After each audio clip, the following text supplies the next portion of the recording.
isi yari nziza cyane kuri aho hambere,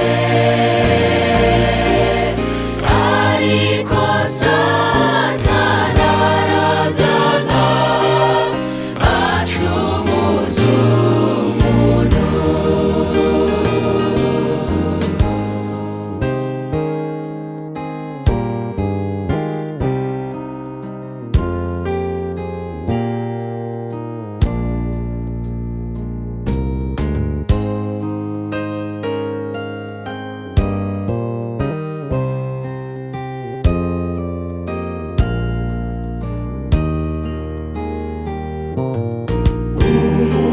Amaze gucumura yafashwe na Satani,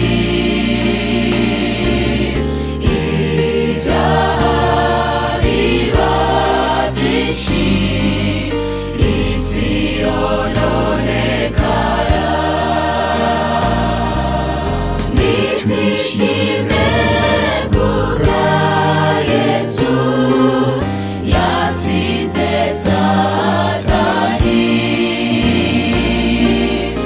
ibyaha twari twarakoze bikurwaho burundu.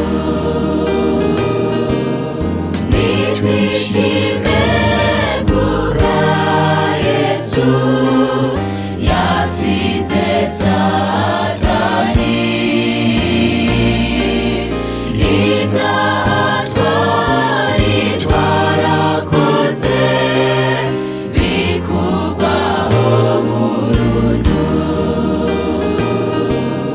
Nitwishime kubwa Yesu yatsinze Satani.